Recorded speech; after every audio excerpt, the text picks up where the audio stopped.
Are you searching for the best in online black radio? Then go to blacktalkradionetwork.com, helping you filter through the noise. Real talk, black talk.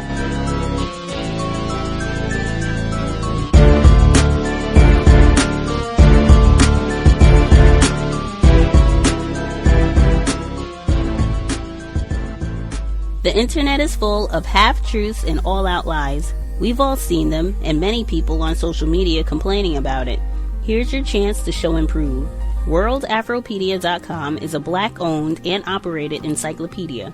There are several thousand articles, but we need help. We can't uncover all the truth ourselves. So please, join us and become a writer, editor, or blogger for WorldAfropedia.com today. Every little bit counts. We owe it to the future generations to put the truth out there. Visit WorldAfropedia.com, the African-centered encyclopedia, a global database of African knowledge for the purpose of bringing about global African wisdom and understanding. WorldAfropedia.com.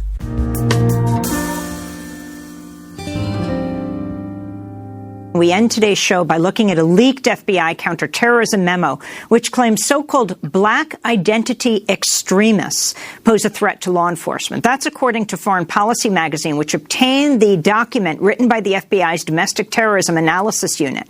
The memo was dated August 3rd, 2017, only days before the deadly white supremacist rally in Charlottesville, Virginia, where white supremacists, Ku Klux Klan members, neo-Nazis killed an anti-racist protester. Heather Heyer injured dozens more. But the report is not concerned with the violent threat of white supremacists. Instead, the memo reads, the FBI assesses it's very likely black identity extremist perceptions of police brutality against African Americans spurred an increase in premeditated retaliatory lethal violence against law enforcement and will very likely serve as justification for such violence, end quote. Civil liberties groups have slammed the FBI report, warning the black identity extremist designation threatens the rights of protesters with Black Lives Matter and other groups. Many have also compared the memo to the FBI's covert COINTELPRO program of the 50s through 70s, which targeted the civil rights movement. For more, we're going to San Francisco, California, where we're joined by Malkia Cyril. She's the co-founder and executive director of the Center for Media Justice, as well as a Black Lives Matter Bay Area activist.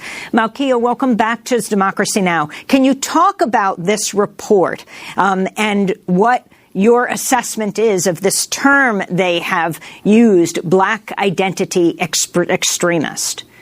Well, thanks for having me. It's a great question. What is a black identity extremist? I think we're all trying to figure that out. Nobody knows, in part because it doesn't exist. It's a term fabricated by the FBI, constructed, and it has a history. I mean, for a very long time, for many decades in this country, probably centuries, the FBI has criminalized black dissent.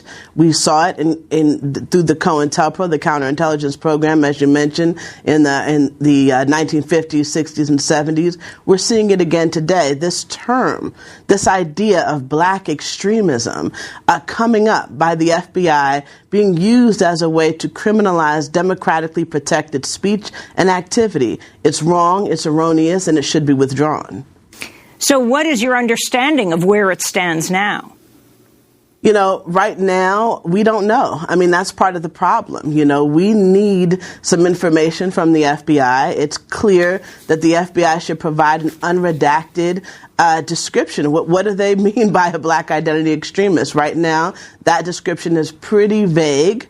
It refers to some anti-white ideologies. It compares, it talks about ideologies of black separatism, but it doesn't have anything concrete. I mean, I think that's part of the problem, that this is a categorization that has been constructed. The definition makes no sense, and we need some more information from the FBI so that we can actually respond effectively to this categorization. Context of White Supremacy. Gus T Renegade in for another broadcast, hopefully to share constructive information on the system of white supremacy. Today's date, Sunday, November 5th, 2017. So I have been told. Thanks, everyone, for tuning into the broadcast. That audio segment that you just heard, that was from Democracy Now!, my BFF, Amy Goodman. We will hear from her again before we wrap things up. Certainly, we and many others have been discussing the FBI's report on the Black Identity Extremists and their threat. For us, the timing to be talking about this on today, when it's reported that a shooter opened fire at a church right outside San Antonio, Texas, leaving approximately 24 fatalities, other injuries. This is all still rapidly unfolding, but the suspected shooter, the photos and images that they've shown thus far, this looks like another individual who could be classified as white. Not sure. Maybe he also is a black identity extremist, but just keep that in context as we continue the discussion. As soon as myself and many others began talking about the FBI report that was released just a few weeks ago, I immediately thought it would be great because we spent a lot of time on this broadcast discussing the COINTELPRO campaign against black people. We've had many authors on the program over the years. William Pepper and his work on the assassination of Dr. Martin Luther King. We had Dr. Kenneth O'Reilly on the program, his book, Racial Matters, the FBI Secret File on Black Americans from 1960 to 1972. And one of the first books that I thought of, the FBI War on Tupac Shakur and Black Leaders. Very important. I think anyone who is going to participate, devote time and energy to working against racism, to know the type of response you are likely to encounter. And particularly given the recent report, thought it would be great to get more information, especially from someone who's done a lot of research on the COINTELPRO campaign. Our guest, in addition to writing the FBI War on Tupac Shakur and Black Leaders, he also wrote Drugs as a Weapon Against Us. And these two books link. And I want to make sure we get in a few questions pertaining to that book and his work by trade as an addiction counselor. Always a pleasure to have him on the program. Really appreciate his scholarship. Joining us live, his third time on the cows, Mr. John Potash. Mr. Potash, are you with us, sir? Yeah. Hey, Gus. Thanks for having me on again. You can just call me John. It's easier.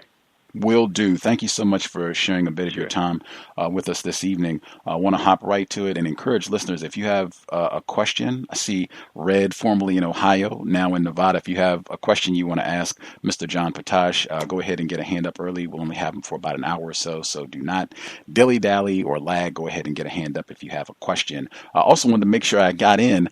I read Mr. Potash's, I've read both of his books, but I read the FBI War on Tupac Shakur. It was a while ago, and I actually got one of the first edition copies. Through the course of life, my copy got switched around, so I ended up getting a different later edition copy, and I saw that we got a shout-out in the later edition copy of the FBI War on Tupac Shakur, so much obliged. You're welcome.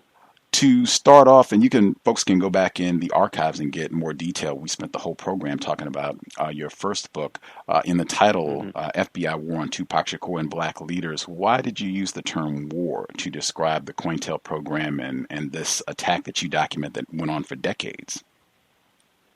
Well, it's just a very literal war. It's a covert war, but they were killing, our great black leaders. They were killing leftist leaders in general, but were particularly brutal in the targeting of black leaders. And, they were using all kinds of means of sabotage, but murder was just one of many means to sabotage any progressive black movements to, help the black community and to help all of us, really, I argue. I mean, Martin Luther King was advancing the needs of poor people in general and not just black people, but he was particularly, good about his, incredible about his civil rights work, as was Malcolm X and as was a number of the other leaders I talk about, which were the Black Panther leaders, and they were all, the evidence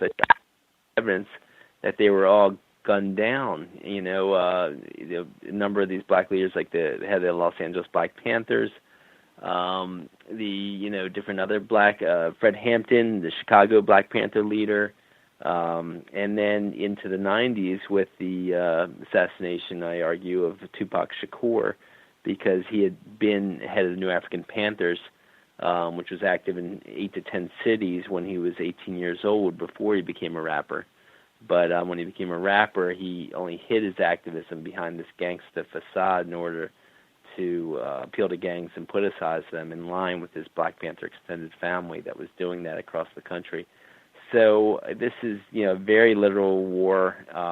They call it low intensity warfare is some of their terms in their documents, but this is our battle, and it's in my second book, Drugs as Weapons Against Us, I show how some of these tactics were done against a number of white leaders also, and I actually argue that it was any leftist leaders, but the war is just particularly brutal because of their particularly intense racism of the oligarchs, against black progressive leaders, leftist leaders, I argue. But it's gruesome, it's continuing, and Wesley Swearingen, an FBI counterintelligence program agent, blew the whistle on the program and said that it's been continuing in the 1990s at least under different names than COINTELPRO, than the counterintelligence program. They just changed the names. And this is what, a number of whistleblowers have argued that they did with a number of their programs. The CIA was linking Operation Chaos with, the counterintelligence program, and the MK Ultra project, which is the kind of focus of my book, Drugs as Weapons Against Us, linked up with the COINTELPRO to target these leftist leaders. Mm-hmm. So, so this is it's just a very literal war, and I'm glad they caught this FBI document, but it just shows in black and white what they have continued up until now, which is this counterintelligence program under different names. Context of White Supremacy. Before I ask more specific questions about the Black Identity Extremist report, one other aspect of the COINTELPRO program, yes, it did evolve plots to assassinate individuals. You mentioned Fred Hampton in Chicago, Mark Clark, Bunchy Carter as well, many other folks, Dr. Martin Luther King, we had William Pepper on the program, even Mr. Swearingen has been a guest on the program back in 2009. But not just assassinations and jailings and what have you. A big part of that program also involved discrediting black people or anybody that was looking to work against what I call the system of racism, white supremacy. And that would include, and you include a lot of information about this, planting false information in major newspaper reports or magazines, just circulating false information so that people would think, oh, these are not folks with a legitimate grievance, people that are trying to do quality work, establish justice work against racism. These folks are, some thugs or some hoodlums or something illegitimate, someone or something that we should not support. And this week, there was a lot of attention on the JFK files that President Trump released. And, oh, wow, we're going to get some new information. And somehow this went from files on the assassination of the president to, oh, man, that no good Martin Luther King Jr. was a cheating, womanizing. He might have been Harvey Weinstein of the 1960s. And I looked at that and I said, I've heard in a lot of different books, it's in Ralph Abernathy's biography. He was a comrade of Dr. King. This is a black person, Ralph Abernathy, that Dr. King had an affair. It's in Ava DuVernay's film on Selva. It comes up, his extramarital affairs. If all of this is going back to an FBI file, if nobody has any hard proof, if this is all just what was a part of the COINTELPRO campaign against someone who is a high-level target in the war of white supremacy, Dr. King, how much validity do we put on these allegations of him being this adulterer? No doubt. There's really we really should put very little validity on it. It's because Earl Caldwell was a New York Times reporter in 1968 when he was just shocked to hear his editor tell him that his assignment was to go down to Memphis and to nail King, to write a smear article on him, just to basically get anything he can just to make him look bad. And that's basically the way the press was handling Dr. King. Was they were working with the FBI to try to make him look bad in any way they could either document or make up, is what they usually did. And that's what was going on. And so Hoover was making up all kinds of things about MLK, and this is in their own documents. You could even find places where they were trying to find ways to paint him as something that he wasn't. So yeah, there's really they do this to a number of black leaders, and even black cultural leaders like black musicians. They smeared Jimi Hendrix in a huge way when he started to turn into an activist. And when he died abruptly, and I argue he was killed by his manager actually admitted to at least two people. His manager was Mike Jeffries. Had said he was former MI6, and I show the evidence that he continued to be MI6, which is British CIA, and he basically admitted to having Jimi Hendrix killed. And so with Jimi Hendrix, they tried to make him out to be this sex-crazed guy, this drug-crazed guy who was using heroin and using acid like crazy, when that's just very far from the truth, according to his top biographers.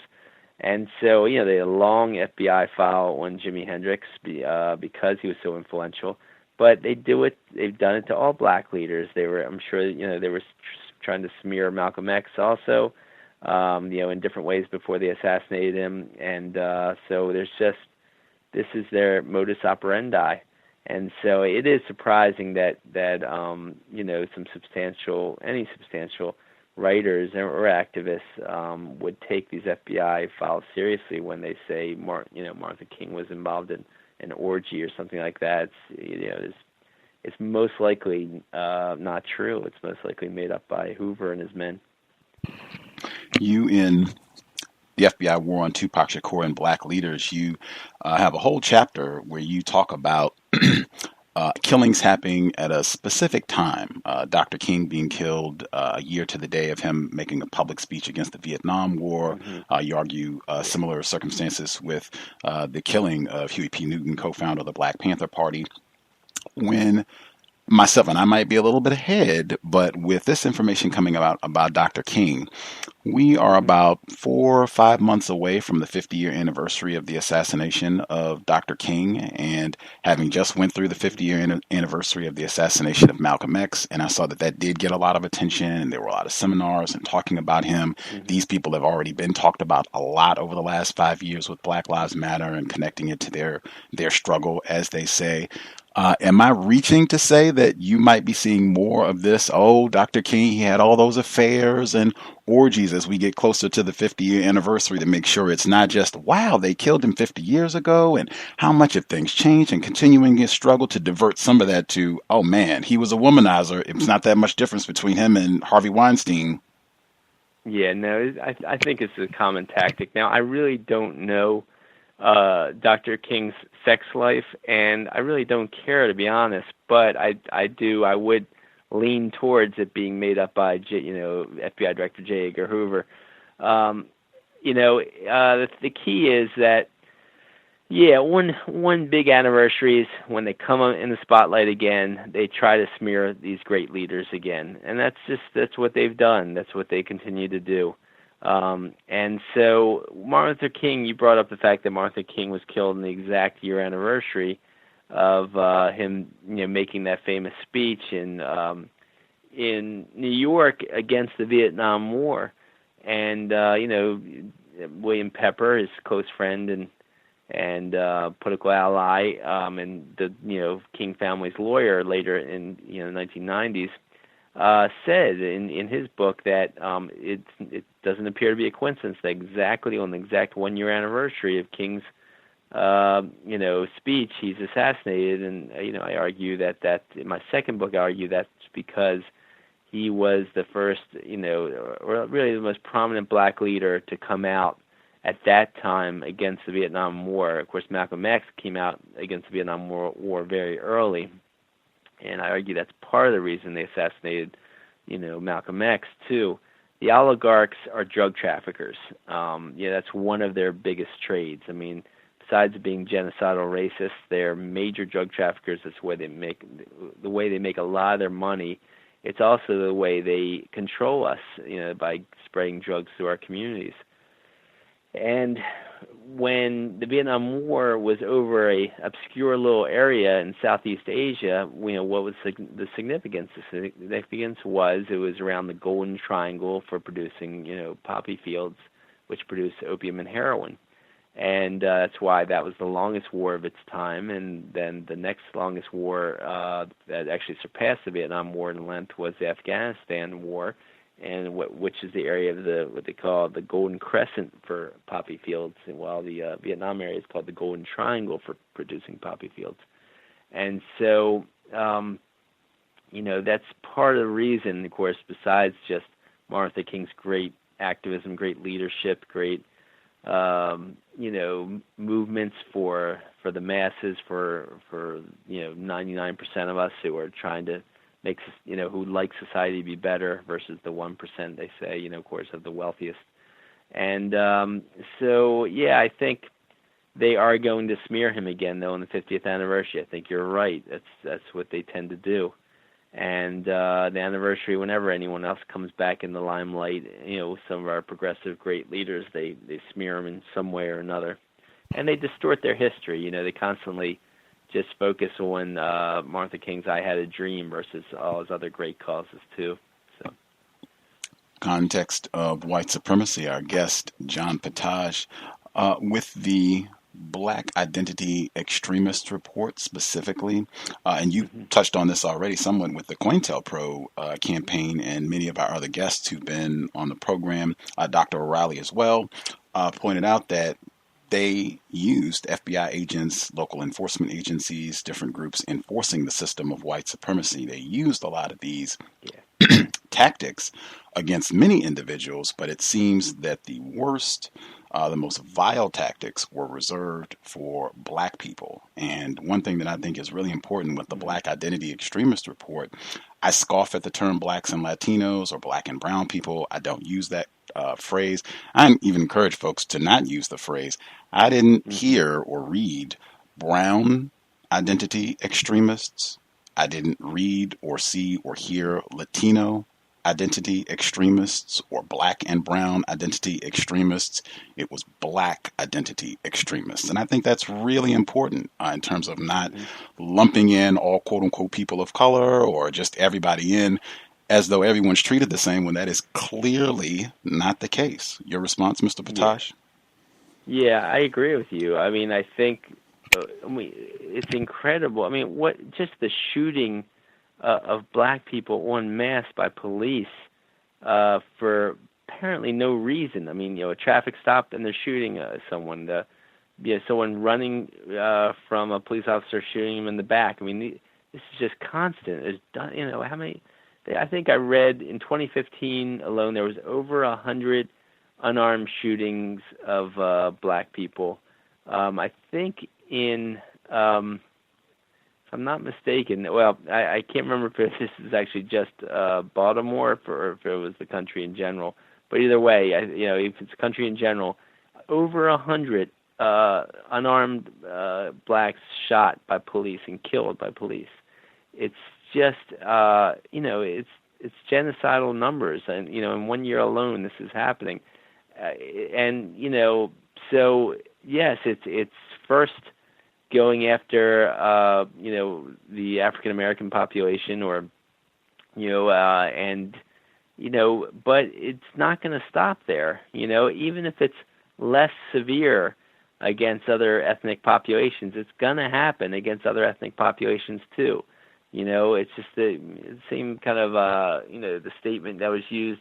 I don't know if you remember this. Some Pastor Nehemiah, I think his name was something like that, in Nazi Germany, said, first they came after the communists, but I didn't say anything because I wasn't a communist. Then they came after the Jews, but I didn't say anything because I wasn't a Jew. And then gypsies and gays or wherever else. And then when they came after me, there was no one left to speak up, or something. that's basically the way it's going to happen. But first, yes, they are coming. Or I shouldn't say first, but primarily they have targeted and committed a lower level form of genocide. I say lower level right now that we know of, but of course throughout history it's a much higher level of genocide, with the wiping out of blacks and Africans in the Congo, and the in just the United States alone, just so many lynchings, thousands of lynchings in earlier part of the century of the 20th century. And it's just constant. It may be not in the levels it was before the civil rights movement, but of course they're targeting the leaders, and now they're just targeting people en masse again with these, with just police being allowed to kill and without, barely, not even getting fired, much less put in jail like they should be. So I agree with you about that. It is really terrible, but it doesn't mean that other ethnic groups shouldn't be highly scared and concerned, because yes, other ethnic groups can be next, and probably will be next. With the COINTELPRO campaign from the 1960s, one of the points that Dr. Kenneth O'Reilly emphasizes in racial matters was that obviously Dr. King, Assata Shakur, these types of individuals were what you would call major targets. Angela Davis, people that were very well known, very influential, very well spoken, very informed about the problem that they were trying to address. So obviously these are big targets, but it ended up just being any black person. If you happen to be at a meeting or you happen to show an interest, maybe you got a Muhammad Speaks paper, a Nation of Islam paper, or a Panther Speaks, maybe you got a paper or something, or you were at a meeting, you could end up being having your name in a folder or something, people saying that you are someone that we should be keeping an eye on. Can you talk about how you think that might work in this current environment? And I mean, now you have social media and so many other things that can be used to monitor, and so many things where people can voluntarily kind of report and provide information about what they're doing and who they're hanging out with and photos of where they're at and what have you. Yeah, well, I do think that a lot of us activists, are activists who have made any kind of headway, are probably being watched, because God knows that they have the means to watch millions these days, and the evidence has shown that they have been watching millions of us. So amongst those millions of us, they might target, they might focus in a little more carefully on, people interested in activism. Now, to use the term, black identity extremist is just ridiculous. Of course, that's just who's got the definition of what extreme is. Extreme is just getting involved in peaceful protest. According to the FBI, that would be extreme. That's might be their version of extreme, and it likely is. And because that's what their version of extreme was during the Black Panther era, because Black Panthers were involved in legal protest. Everything they did was legal, of course. Huey Newton would come with law books and read them to the police that were beating his fellow black citizens, to read them their rights and say they had no right, the police had no right to keep beating them. But at that time in California, it was legal to carry guns in California, and they carry guns in those situations. But so that's the way they work. They'll use different terms all the time. They'll call Black Panthers terrorists. Now they call Black Lives Matter activists Black identity extremists. It's ridiculous. It's nothing's extreme about it. It's just following through on their supposedly constitutional rights. But when it comes to black activism and protesting these incredible police atrocities, no, you're not. You're just called an extremist. You're not supposed to have that right to not be spied on as you just organize peaceful protests. So that's the sad state we're living in. We're living in a fascist police state. There's really no other way to look at it, and plenty of establishment people have even admitted that. Plenty of professors have talked about how we currently resemble a fascist police state, and I don't know when we haven't, to be honest, but but now it's getting uglier and uglier, and more brutal and more genocidal in a kind of open way, because it's called on video so much, with the new technologies. And so, that, and the fact that we do have an oligarchy, we don't have any real form of democracy here. We do have an oligarchy. Plenty of top professors, political science professors, have written articles about, yes, we are an oligarchy now. We don't have a democracy anymore. Those oligarchs, I show the evidence in my books and in film, and there's plenty of other people that have documented the evidence that those oligarchs are incredibly racist and incredibly hyper-capitalist, too. So, would it be accurate when you use the term oligarchy and the term fascist police state? Would it be accurate to say that those are synonyms for the system of white supremacy? Oh yeah. Well, no doubt. That's what they are. They are white supremacists, these oligarchs. And it's just the thing is they are prejudiced. They are prejudiced against all ethnic groups, though. They're just particularly racist. But their prejudices, are widespread.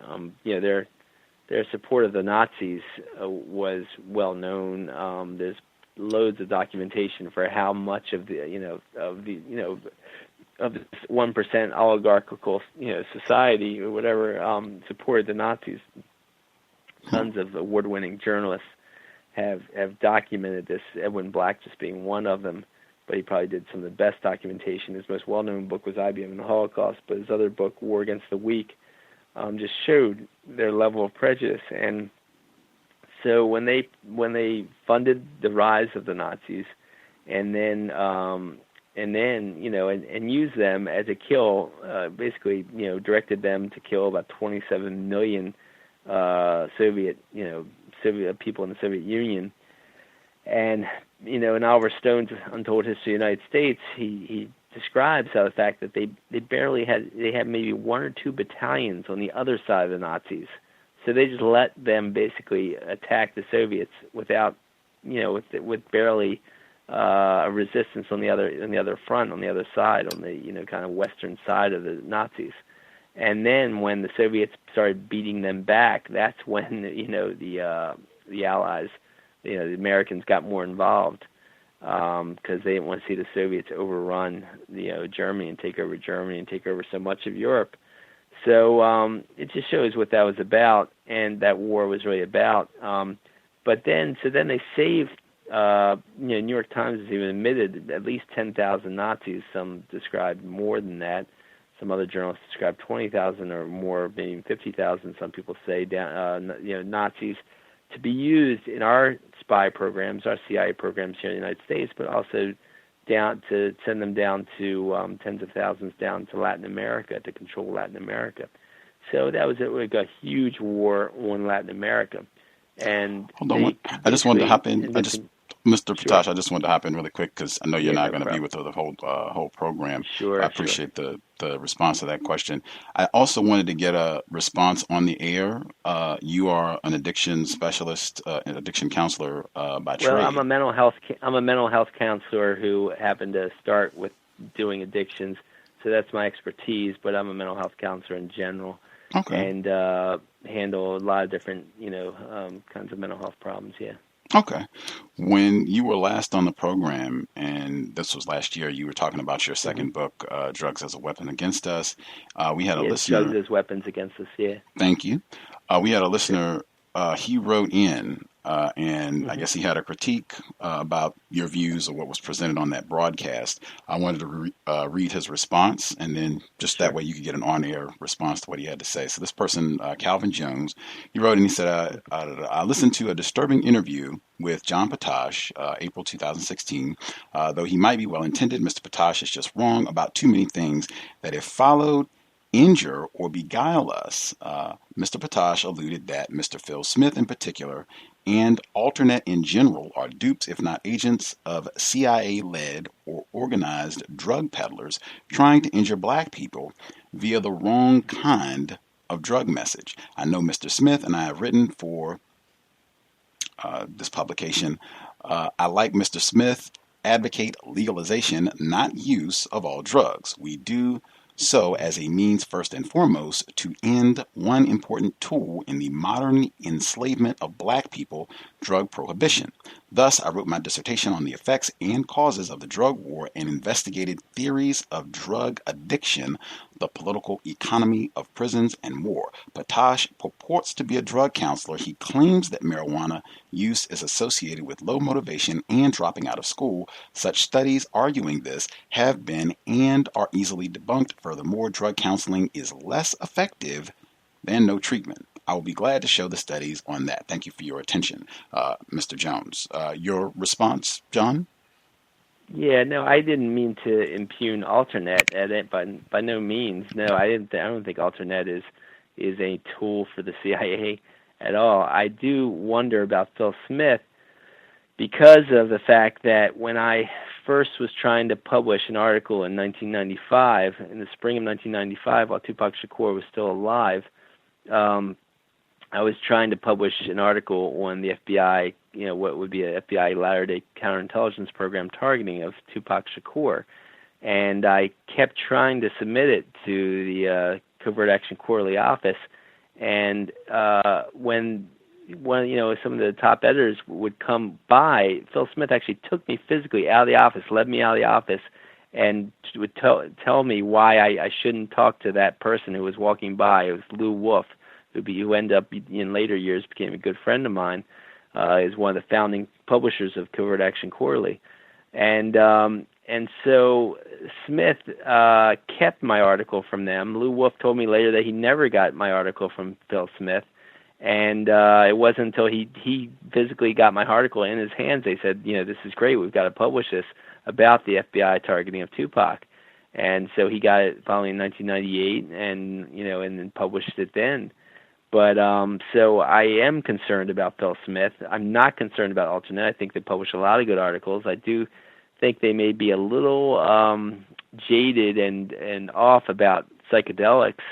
Now, in my book, I do argue that weed, marijuana, I take the point of view of Michelle Alexander that marijuana is used to lock up black people en masse and people in general. But no, I still stand by.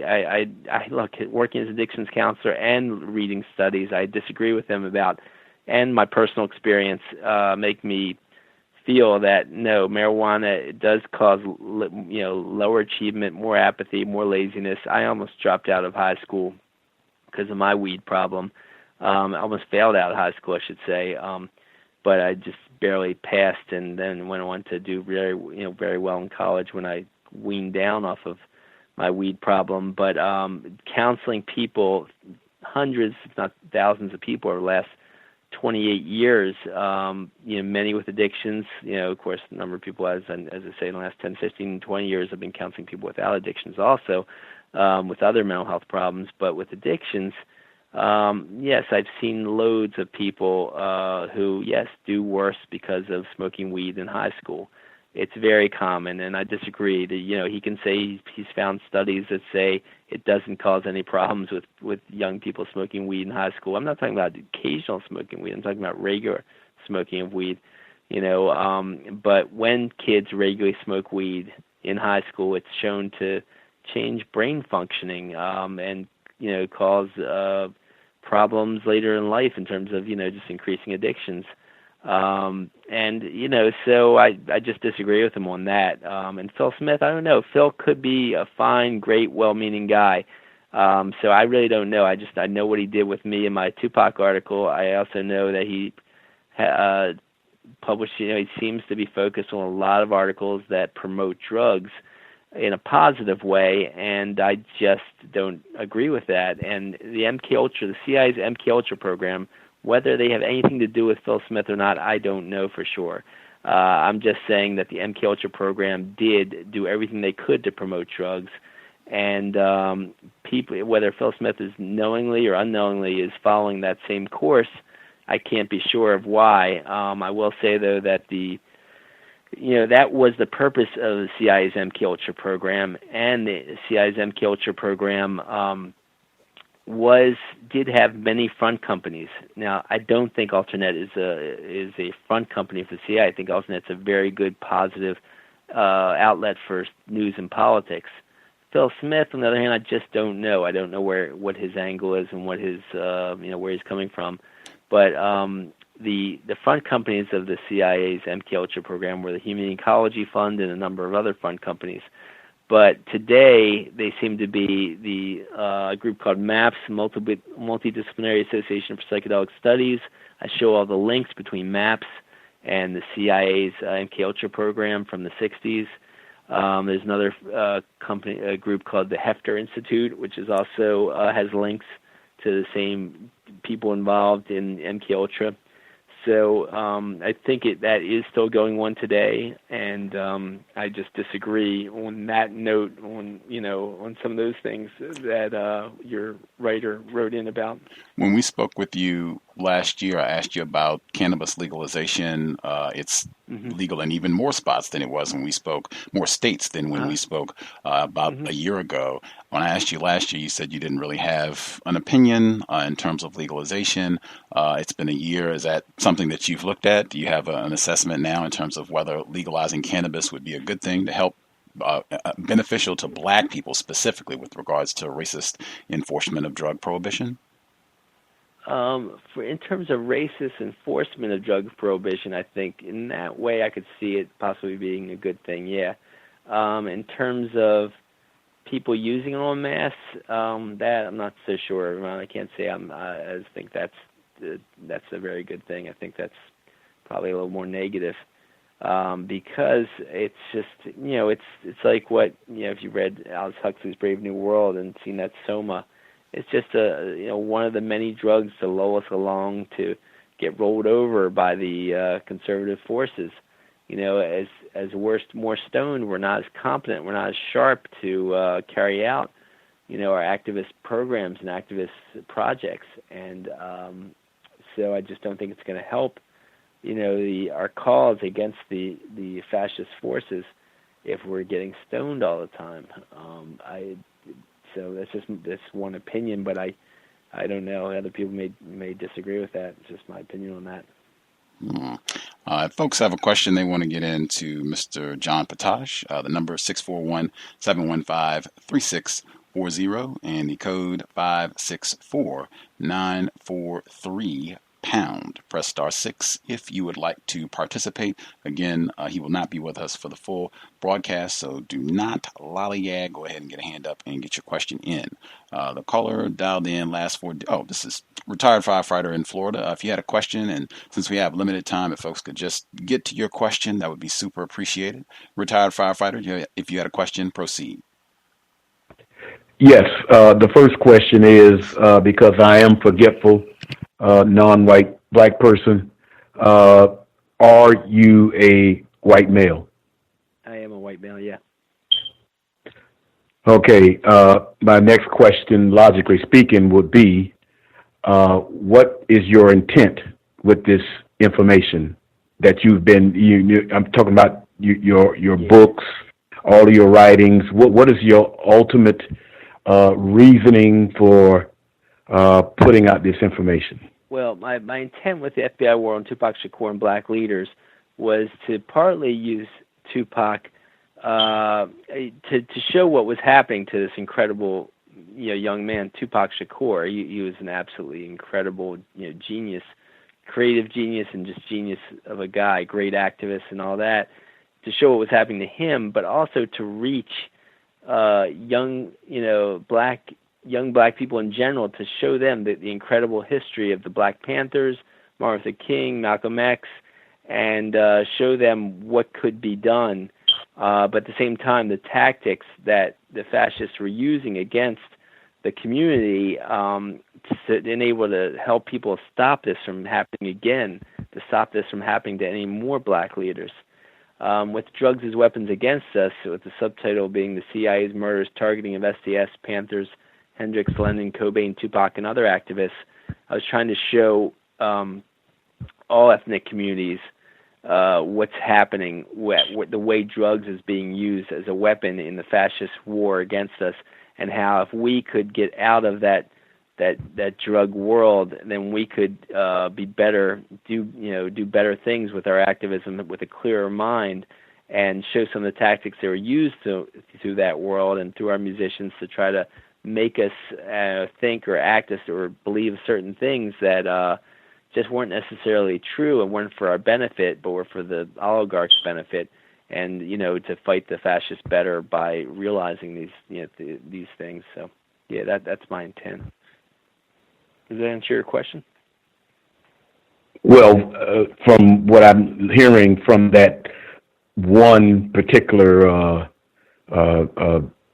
task that you have engaged in, yes, just that one. But I was talking about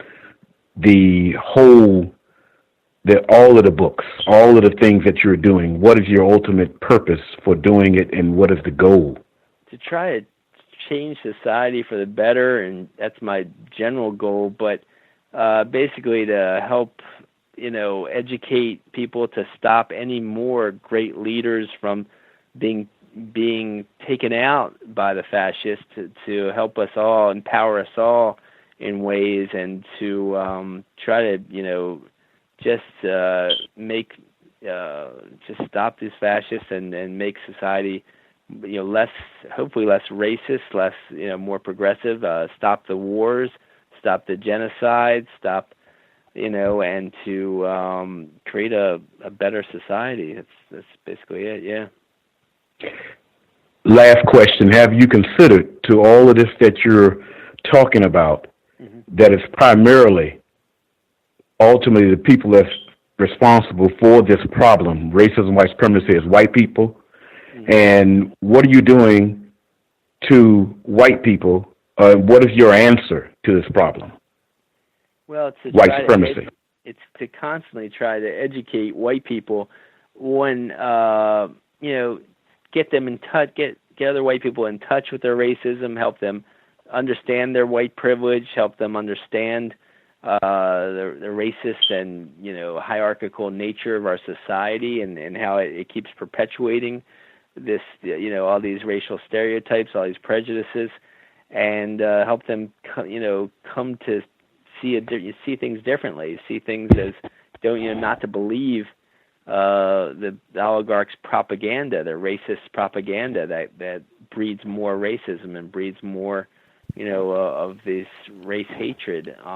And so I do a lot of interviews with a lot of different white groups, white media groups on the same subjects, and talk in the same way about it.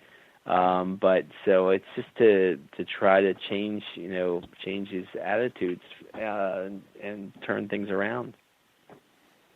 Appreciate Gus, can I ask just one last question? Let me nab some of the other. Very short. Let me nab some of the other callers, and then Okay. I can swing back around. Yes, Caller Red, formerly Red in Ohio. If you had a question for Mr. Potage, your line should be open. Proceed. Hello, and thank you for taking my call. And hello, Mr. Potage, for coming onto the show. I have two questions. It might actually just be, I just might ask just the one. With the current, I'm mainly speaking about the current opioid epidemic. So can you provide any reasons why this current drug epidemic is being described as a mental health issue, when it seems like in the past, especially when it came to like the, if I'm not mistaken, like the 80s and 90s, when it was the crack epidemic, it was not looked upon as it being a mental health issue? That's the first question. Yeah, well, there is so many,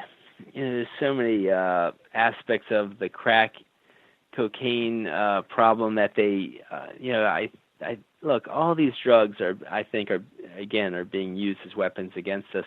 But with the opioids, because it starts affecting, a lot of white youth, I think that's what's fueling them, being more gentle about it and saying, oh, it's a mental health issue, it's not a crime, issue.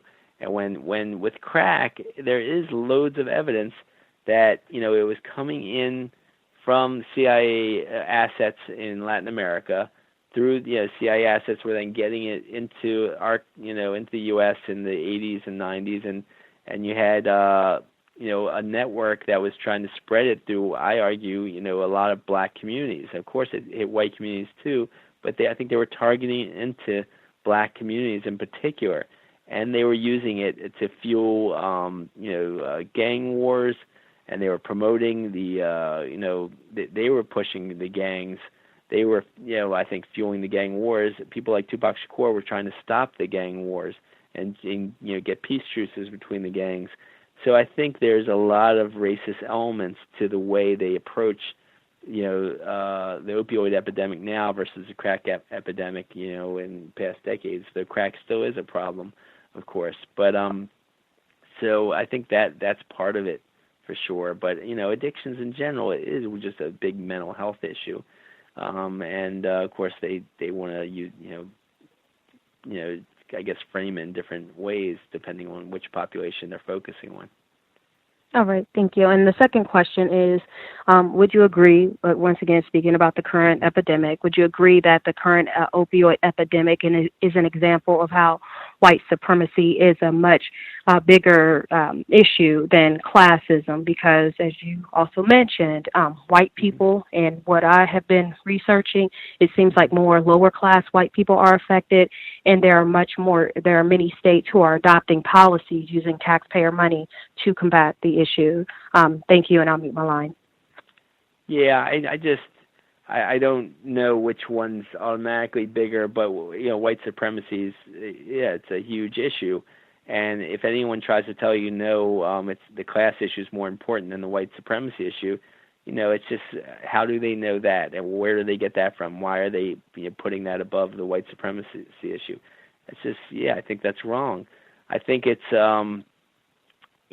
these drugs in general, they're being used. They're being used against all of us, but there's lots of evidence I show in my book that a number of these drugs were being targeted towards particular communities of color, particularly black communities, and there's just a long history of that. And I tried to show that a good bit in my book, in my second book. And a little bit in my first book, but that's I think that if someone tries to say that class issues are bigger than the racism issue, I just disagree with that in a big way. How much bigger white supremacy would be than class issues, I don't know. I don't put a value on either of them as being so much bigger than the other, but I definitely wouldn't put one above I wouldn't put the class issue above white supremacy.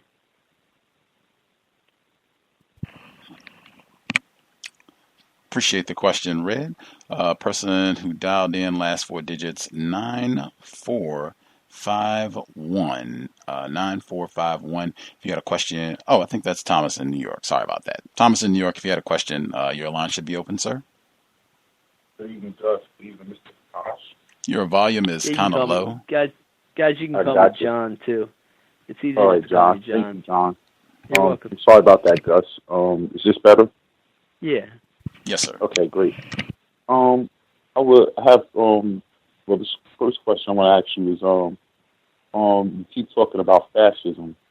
What do you think about Antifa? And am I wrong when I consider them a white supremacist group as well? I'm sorry, say it one more time. I couldn't hear that. I'm sorry. I said, what are your thoughts on Antifa? And I asked you if I was wrong when I consider them a white supremacist group as well.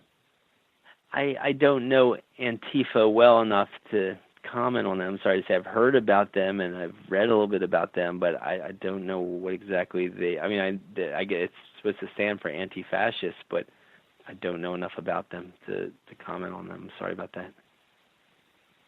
That's okay. My second question for you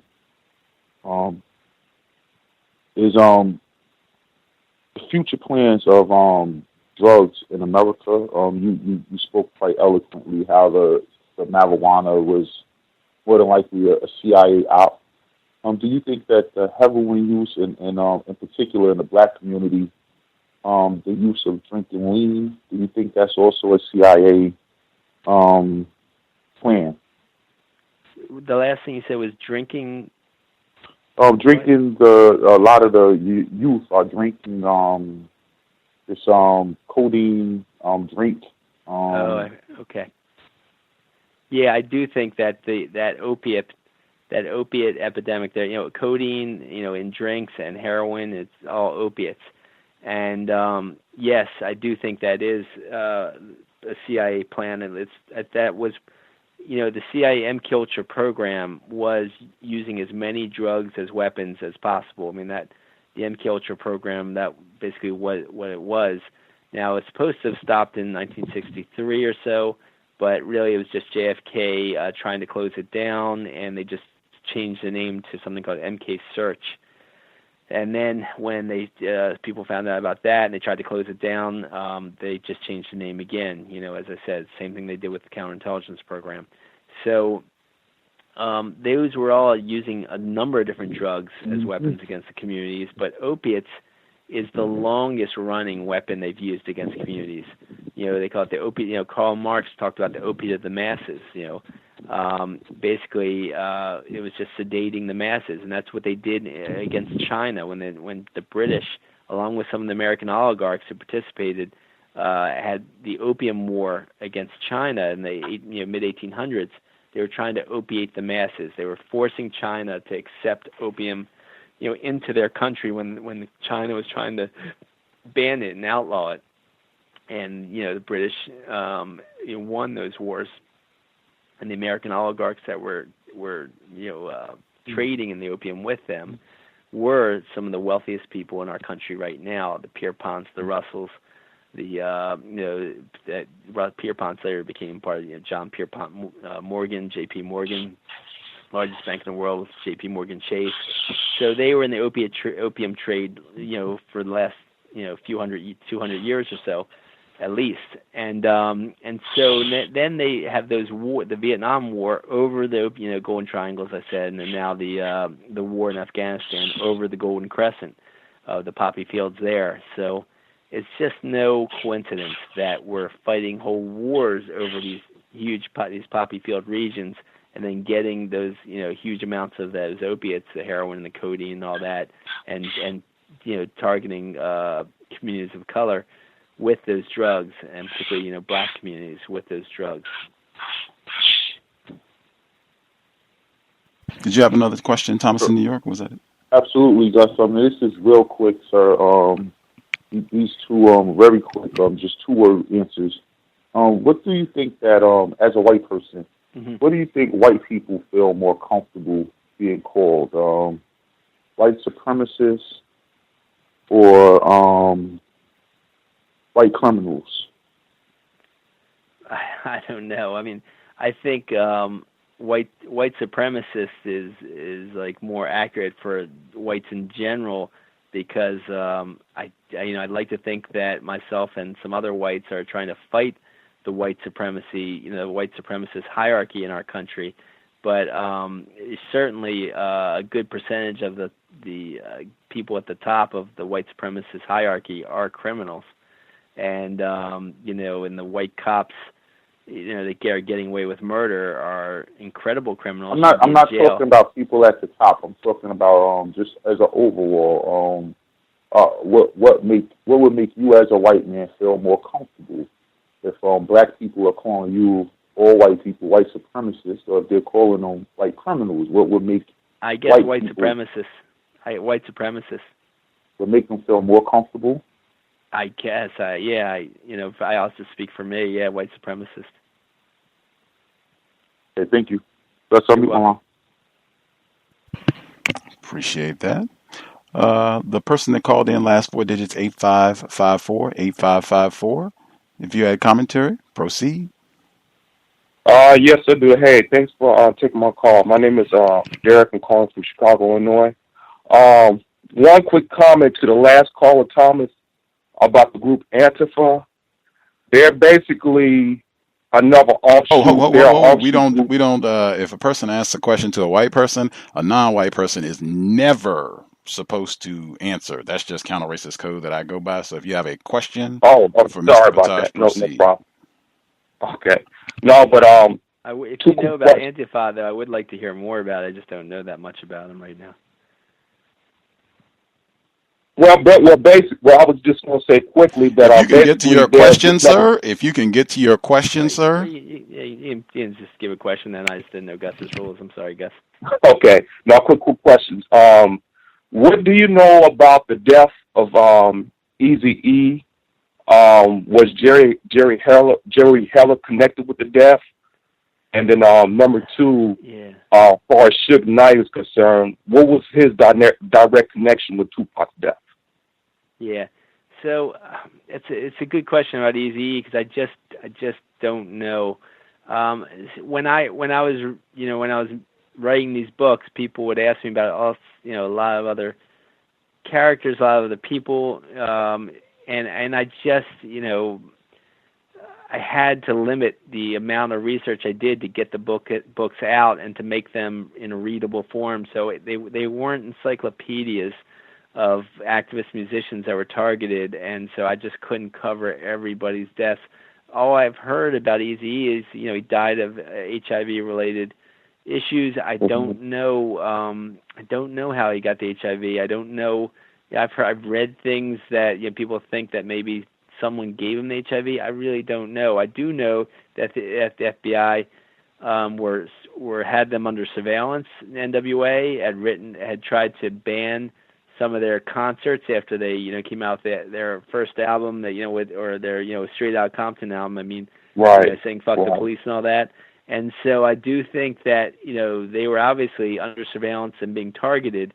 I just don't know about Eazy-E's death. I don't know how it happened. I don't know who was the cause. Now Suge Knight, the evidence supports that he had increasingly major, more violent criminal actions, and he was getting more and more, legal, repercussions for them until there was a point where all of a sudden he had a majorly violent act, and he didn't get anything for it.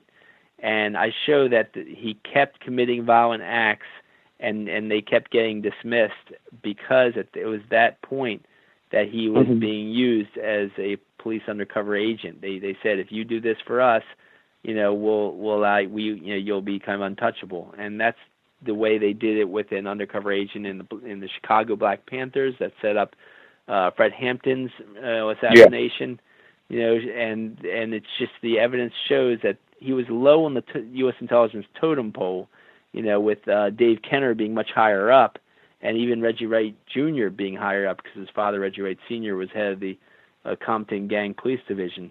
But he was still, he aided the assassination of Tupac, all the evidence shows, and that he also aided, Dave Kenner and Reggie Wright's, drug trafficking through death row records and gun running, and they were trying to end the Bloods versus Crips peace truce that Tupac had helped engender, and Tupac's extended Black Panther family had helped engender across the country, where there was tons of Bloods and Crips peace truces. And the Death Row Records was trying to end that, and they did end it in certain places for a while, but then activists got it going again. So. All right. Okay, thanks for taking my call. I'm going to go ahead and mute my line. You're welcome. Yes, sir. Thanks for the call. So, Gus, I'm sorry I have to eat dinner now. It's 9 p.m. on the East Coast here. And is there any last words you wanted or anything else before we wrap things up? Let's see. I guess if I could get in one final question. You said that with your work kind of trying to make white people more aware of their racism and their quote-unquote white privilege, what has led you to conclude that there are a significant number of white people who are unaware of racism and or their quote-unquote white privilege? Oh, are you kidding me? I hear it all the time, Gus. I mean, everywhere and anywhere. People who think they're, more progressive and think that they're, we all have to continue to work towards, all white people, I think, have to, myself included, have to constantly continue to work on our prejudices. And, and it's just going to be it's a lifetime amount of work. But some people I just don't think are as aware of that they have to constantly be working being understanding their white privilege, understanding their amounts of prejudice, and how they need to make progress on them. And so I see it all over. I mean, I hear it all over, and that's just the way it is. That's all I can say about it. The examples are too many to even name right now. If anyone is ignorant about racism, it's black people. Black people. That's been my observation for years and years and years now, but I could be in error. Our guest, I will get the title right the last time, Drugs as Weapons Against Us, as well as the FBI war on Tupac Shakur and black leaders. We've talked about both books on the programs before. You can go back in the archives to hear his previous visits. Always a pleasure to speak with. John Potash, thank you so much for hanging out on this Sunday evening. I guess enjoy your meal, sir. Thank you, Gus. Take care. Yes, sir. Evening. Bye-bye now. Context of White Supremacy. Man, we should have a tally for the number of white guests specifically that have exited the program for a meal. And time has been irrespective. We've had programs that are significantly earlier in the day, and still they were. We even Betsy Leandar Wright, admitted white supremacist. She is the co-author of the book Color of Wealth. She was a guest on the program in 2009, and she was literally cooking while on the program, admitting to be a racist white supremacist and explaining how the economics of that system work out so that you have lots of poor and broke black people all over the world, but cooking a meal while she was on the program. At any rate, I said at the beginning of the broadcast that folks have comments that they want to get in on what they heard from Mr. Potash. That's fine as well. I'll also explain, if we have newer listeners, part of my counter-racist code, I think the terminology that some people use, compensatory conversation control, anytime you're talking to a white person, even if it's a white person that you think might have constructive information, the prevailing thought should be, I am talking to someone who is probably a race soldier, racist white supremacist, like at minimum, that's what you should be thinking. So you still have to have counter-racist rules in place. One of those rules is, if it's a conversation, you're talking to a white person, there are other non-white people present. If a non-white person asks a white person a question, no non-white person should ever step forward to answer that question. Ever. If you want to share information with that non-white person, that is great. But if a question has been directed to a white person, they should be the only one answering. And the reason being, and you got a great demonstration right there.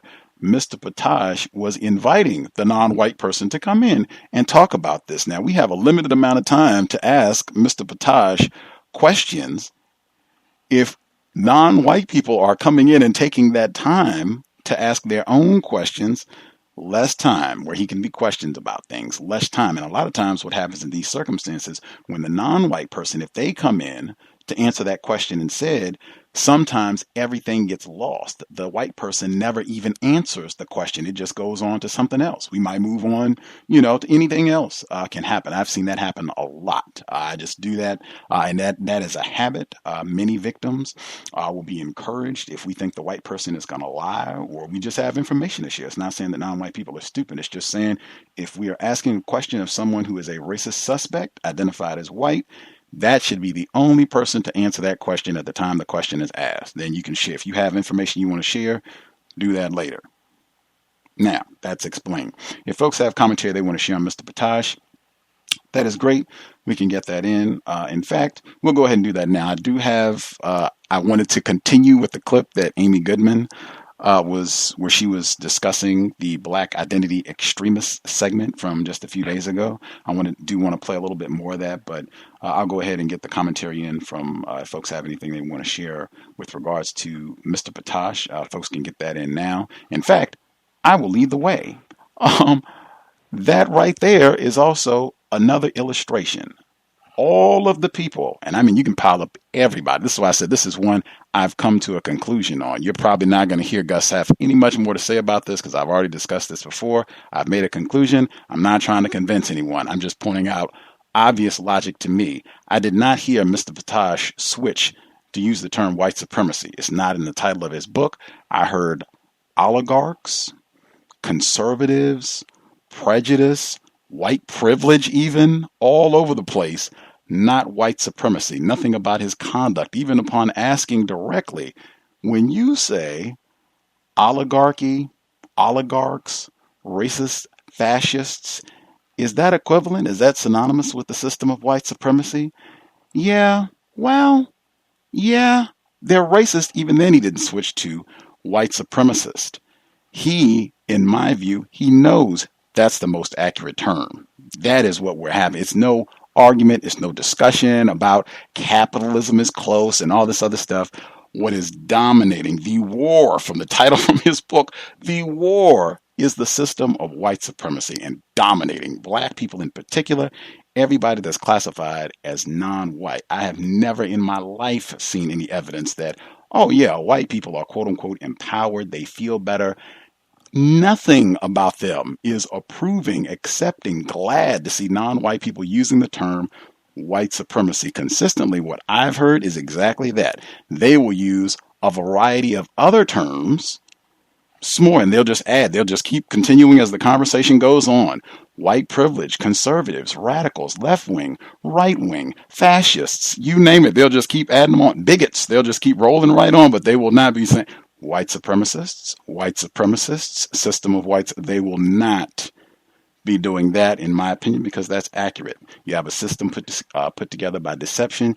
You do not want to use accurate terms. It doesn't give them power when you use accurate terms. That right there begins to put their power, their domination in jeopardy. When you have people, you are dependent upon keeping them ignorant.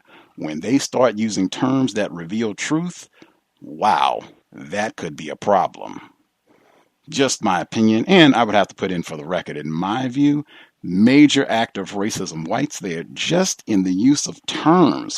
Switch to fascism, the right wing, conservative, all of that prejudice, just that right there is a major act of racism, white supremacy. I don't know if it's capitalism or all of that just spreads confusion for non-white people from a person who has a lot of accurate information about COINTELPRO and white people's, as he said, accurate term, war on black people. War, accurate term. Not willing to use the accurate term when it comes to what is the overall system that is producing, guiding this war on black people like Tupac Shakur and Dr. King, Assata Shakur, Dr. Afeni Shakur, and the list goes on. Other black identity extremists to be named at a later date. I will hush there. Folks that dialed in with a hand up, do you have any commentary you want to share on Mr. Potage on a Sunday where a white man went and shot up a church in Texas? Did other folks have comments? Can I be heard? Yes, sir. Yes, that is almost exactly on what I was going to question the guest on, because I did hear the word white privilege. Now, mind you, he's been on this program how many times? This would be thrice. This would be thrice. Okay. That means 3 times he heard the name of the program, Context of White Supremacy. The word is constantly used by victims of racism, white supremacy, and including the guest has used this word over and over again, but yet he uses the word when he describes white people. In other words, people on his team as having something called privilege as opposed to power. And therefore, by a white person, which he admits that he's a white person, I think he also in the past, I could be wrong, admitted that he also is a racist. When they give inaccurate information to non-white people, at that moment, that white person is practicing racism, white supremacy. So we witnessed that while he was on the program in itself. These are some of the most potently dangerous white people who takes up the time and energy to confiscate information accurate information, but what they do with it is tweak it here and there to confuse non-white victims. And for the most part, from my studies with the Tim Wise and some of these other white people who call themselves counter-racists, they are very dangerous in what they're doing. And I suspect that he's also a part of that branch in the white quote-unquote army. And that's what I was going to ask. I'm basically going to accuse him. I can't prove it because I'm a non-white victim of racist white supremacy, but greatly suspect him for practicing racism. That's it.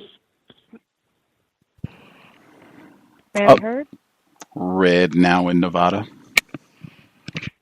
I definitely agree with both Gus and retired firefighters' comments. And like the last question I asked, just thinking that it was very simple, of course. You know, it does seem like how this opioid epidemic is being handled, with him being a drug counselor. You know, I would assume that would be very obvious to him that this is an example of how racism is a much larger white supremacy, which is the term that I use. And as everybody said, he didn't use that. He kept saying oligarchy, which I know on other programs that I listened to with him on it, that's the main thing. It almost makes it seem as if, you know, he's basically operating under the same guidelines as, you know, of course, the dreaded Tim Wise, you know, well, there's just these few white people. And we know, at least, you know, the people on this line know that's not the case. More, if it was just a few white people, it wouldn't be a worldwide system. But I kind of was a little bit confused by the answer. He said, well, you know, I wouldn't necessarily say that, you know, racism, or I don't even know what word he used. I wouldn't say that it's a bigger problem than classism, but you can't necessarily put classism over top of it. So then that would mean that white supremacy is a bigger problem. But that's all I wanted to comment. Thank you. Confusion. Other folks who dialed in with a hand up, did you have commentary? I reckon we have time, so if you did not ask a question and you just want to share your thoughts on what you heard, you can do that as well. 641-715-3640 and the code 564-943#. Press star 61 if you would like to share a thought or two. May I be heard? We'll go with the black female caller in New York first, and then we'll nab Thomas later. Thank you, Gus. Thank you, Thomas. I just want to concur with the firefighter from Florida. I think I even sent you a little email, Gus, while he was on the program. Buckets and buckets of words. Those words that he's using are extremely misleading. Oligarchy, conservative forces, and prejudices. Everything but what the actual problem is. And I can remember his first time on the show, and I always like to compare, you know, whether or not a person who comes on your show more than once is consistent. So far, Dr. Welsing, Dr. Niana Rasayan, maybe I could name, you know, Umar Johnson. They've been consistent with what they was, you know, with their stance on and their views and what their goals are. I listened to him tonight and I compared him because I can generally remember, you know, when I hear people, you know, this sense of where they are, or, you know, and if they're still the same. He is sounding so much more like, you know, one of these white folks who attend some of these rallies and holds up the sign. Basically to agree with what the firefighter from Florida said. I don't think he's serious. I think he's making a lot of money. I'm thinking like he's like very Tim Wise-ish. I'm just not feeling that. He's not sounding the same way that he was when he first started out in this game. Not that he wasn't serious back then either. But with these terms that he's throwing around, oligarchy and stuff like that, I think that he's intentionally misleading and practicing racism by using those terms. And Thomas from New York's question, what is much more comfortable for them to be called? I think that that was very, very revealing. I would rather be called somebody who's supreme than what I actually am, which is a criminal. And another thing, I'm not too sure. As a matter of fact, I'm pretty sure, actually, that white people they're not capable of not practicing racism. From a physical aspect, from what we know about what Dr. Layla Africa has taught us, what Dr.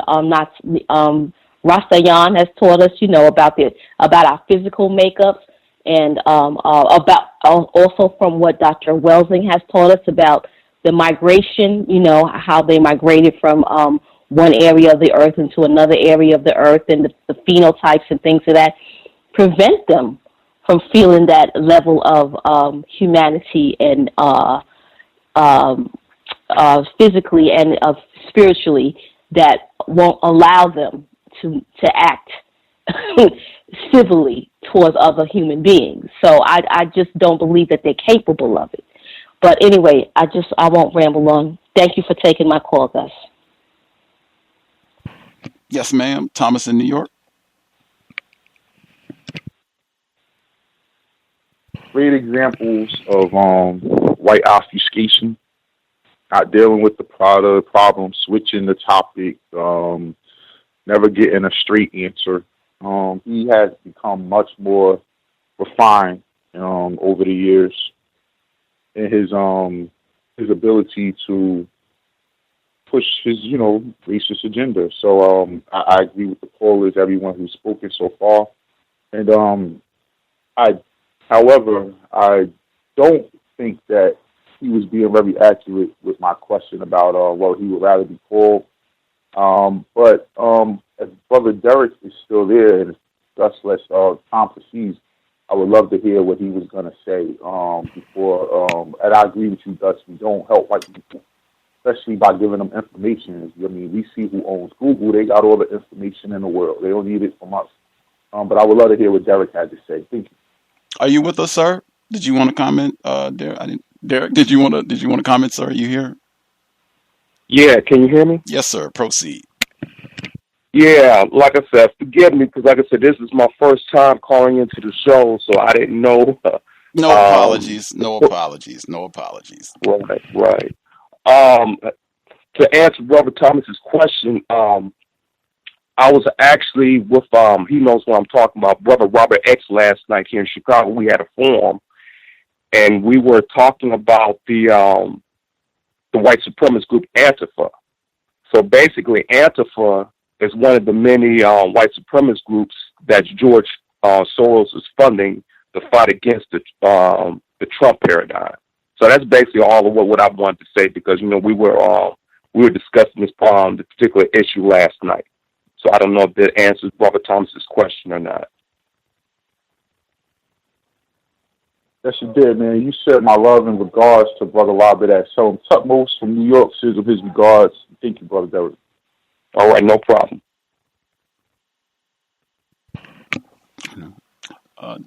Any of the other folks that are dialed in have commentary? We miss anybody? Anybody else dialed in have commentary? Oh, the caller at 4674. Did you have commentary? Yes, can I be heard? Yes, sir. Okay, yes. Peace to the callers, to the hosts, and to the platform. And I guess what I would choose to speak about, since I didn't really hear the beginning of the show, is the shooting in Texas, where the white person, suspected racist white supremacist, went and killed, I believe, his own people. But what I take from it is that black people should be more aware that maybe we could be next. And fortunately, not unfortunately, but fortunately, we are engaged in deep discussions and thoughts about what the system of racism, white supremacy is, how it operates.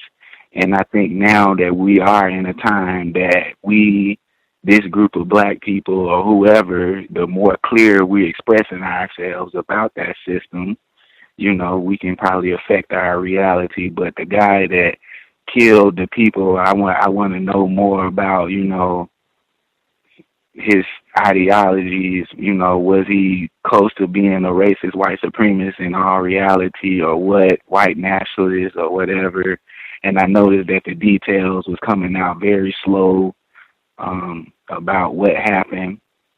But definitely we see the white people taking a lot of care and time when it's their own people doing stuff. So, kind of remind us when we take time to do positive things for our people or whatever, we see another group of people, innately, taking 2 or 3 days to respond to acts of terrorism that come from their own people, because maybe they're afraid of when we can come competently, express ourselves about racism, white supremacy, terrorism, not just talking about something that's less than terrorism, but talking about it as terrorism and dealing with it as terrorism.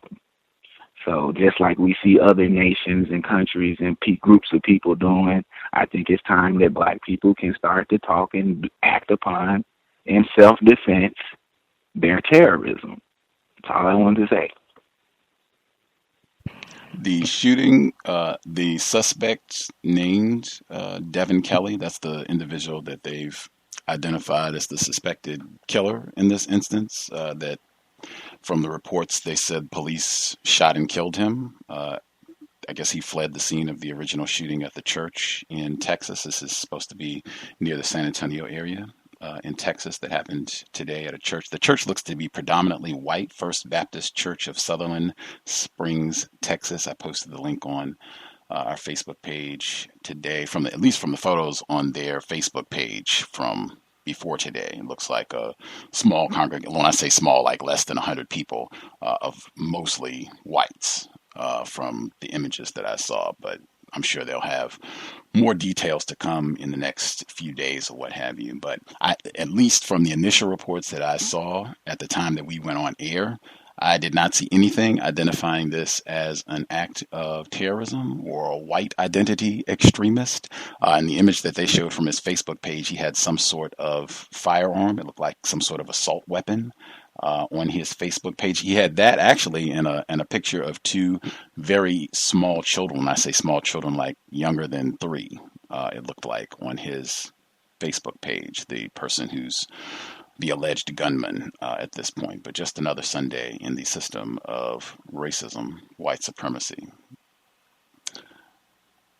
Do we have anybody else have a quick comment they need to get in on? Mr. Potage, we miss anybody? I just wanted to say this is the black female caller in New York. Thomas, thank you for using the term that I was reaching for.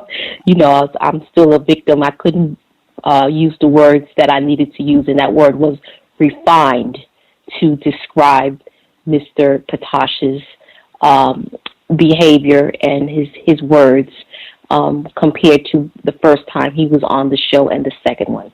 I just wanted to say thank you. Right on. Raj should be with us as well. Did you have commentary, sir?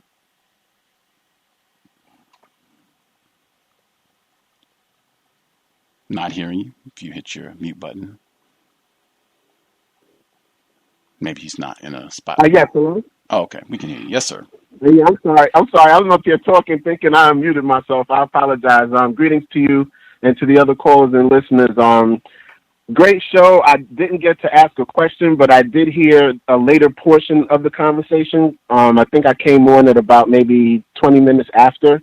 And I found it interesting, too, his myriad of words that he was using to describe white supremacy, and you ran them all down quite eloquently. And I kept thinking, man, because I have both of his texts. I've read the first one, Not Drugs as a Weapon Against Us Yet. And I was just like you said, for a person who has such accurate information about the system of white supremacy, I find it very telling that he's not using the term white supremacy. And that's something that I find highly refined white supremacists do to create confusion. because if you're not pinpointing what the issue is, it just takes the victim on this odyssey of wordplay. And if the person doesn't have an expanded vocabulary to know what these words mean and how these words apply to the system of white supremacy, they're just going to run along with anything the person says, and they'll never be able to put things together. Half the time, they might not even know how to spell the words that you're saying. I do that when I speak. I sometimes will spell the word so people understand how the word is worked out. So if they do want to follow up, they know exactly what the word is. There's no confusion in phonetics or anything. So I found that telling. He also called himself an anti-fascist, he said, in his earlier days. And that's why I was quite taken aback when Thomas in New York brilliantly asked him about Antifa, and he said he didn't really know much about them, because I'm like, you're basically calling yourself an anti-fascist. He used that exact term to describe himself, he said, early in his foray into his so-called counter-racist work. And just by saying that, I'm sure if the right people heard him discussing this, and if he said it on other programs, they would possibly associate him with Antifa just because he called himself an anti-fascist. And anytime, like you said, anytime that term fascist comes up, all you're speaking about is a white supremacist. And if they're not going to actually use those terms, again, it's to cause confusion.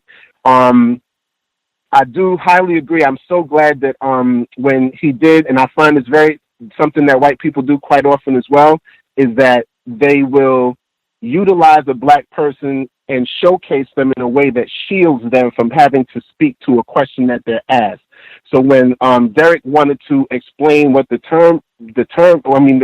group was to him, I immediately thought, no helping white people, please don't do it. But you jumped in so dexterously, and it was great to see how that worked itself out.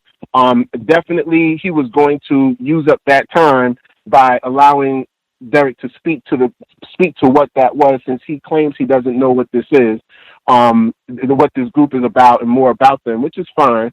But again, I agree with you emphatically, and I'm glad that it worked out that way, and you were able to further elucidate or explain why, this is your approach, because it's my approach as well, and I thought that was phenomenal, and thank you for that.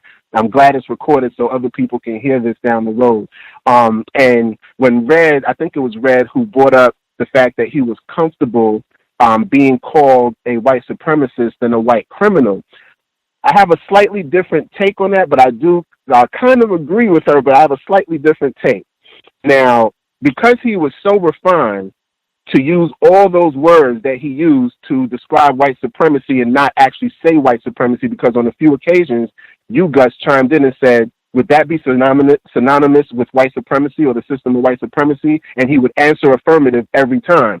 So that right there confirms that it was white obfuscation in motion right then and there. But I think that when he said that he was more comfortable with being called a white supremacist than a criminal, I think it was a Freudian slip. The reason why is because from what I've seen in my study of this system, one of the most uncomfortable things you can do to a white person is call them a racist or a white supremacist. That is something they want to steer away from very, very vehemently, and sometimes they'll even get violent to distance themselves from being associated with that term. So I think when he said he would prefer to be called a white supremacist than a white criminal, I think the white criminal aspect would lend to a more legal perception of white supremacy as a criminal act, which it is. I don't think he would have been comfortable being called a white supremacist. I just think that he went along with, in his mind, what was the thing that was more acceptable, but it was a Freudian slip. I think it would have been in reverse, just based on his behavior, obfuscating what the term white supremacy throughout the entire program. So that's my opinion on that. But I do agree with her as well. But I just think that was the reason it came up that way. He wasn't given any other option but those two. And I think it was a Freudian slip just based on how refined he was before. I don't think he would be as unrefined in that sense to say, yes, I want to be called supreme when he's supposed to be working against the system and writing these books like he told the firefighter in Florida that he's writing this stuff to help black people better understand, all of this information about the system and help white people understand that they're racist and all of this stuff. I don't think a person who's claiming that and his behavior was conducive to him being comfortable with that term. I thought it was a Freudian slip. Thank you. I'll mute my line. Indeed. I just wanted to share quickly. This has nothing to do with what we've been talking about. I got my wisdom teeth removed this past summer, and Roz got me colloidal silver to help with the healing process. And I have upgraded. I have a water flosser now, which is the greatest thing in the history of life. I absolutely love it. It is like the refinement as opposed to using string to floss. They have really pressurized stream of water that you can use to floss your teeth. It is amazing. It works way better than the regular floss you would use. But the added bonus is that you can put drops of colloidal silver or whatever else in the water and then floss. So now I can use my water pick and floss with the colloidal silver to freshen my gums and everything. It's absolutely amazing. Whew. Back to the regular discussion. I thought, or not I thought, it is really, really important. This doesn't have anything to do with the term white supremacy. If you reject that term, you should have terms that you use that accurately reveal truth about the system that we are in, our experience, and terms that revealing truth with the aim of producing justice. If you don't have terms that you use and a framework for how you see this problem, what will happen, you speak to someone like Mr. Potash or any other individual, racist man, racist woman, racist child, and they're using police state, fascism, white privilege, conservative, right wing. They just keep going on and on and on. Prejudice. If you don't have terms, you will just end up picking from their grab bag of terms, whatever they're throwing out, whatever it happens to be today. Fascism. Oh, okay. Going against fascism. Oh, police state. Police state. Yep. Going against oligarchy. Oligarchy. What are you even talking about? What are these terms? Do you have definitions that you're using? White people, crazy talk, stupid talk. That's why we're reading that book right now. In my experience, man, racists, that is a huge weapon, especially when it's time to talk about serious matters. Racism, white supremacy being a very serious matter, warfare. They will just be extremely, and in my view, it's deliberately reckless and inaccurate with terms, vague with terms, terms with no definitions, and strategically not using the most accurate terms when they talk about these issues. And I mean, this can come in a myriad of different ways, but specifically, if you don't have your own terms, when you go into these conversations, if you're not paying attention to the words that are being used, you are just going to end up being drowned with their terms, and you're going to end up using, that's just the way that language works. If you're not mindful, you're going to end up taking their terms and just saying them, and you might not even know why you started talking about this problem in that manner. Why am I saying oligarchy? Why am I saying fascism? Why am I using these terms to describe these problems? Anything else folks wanted to make sure they get in?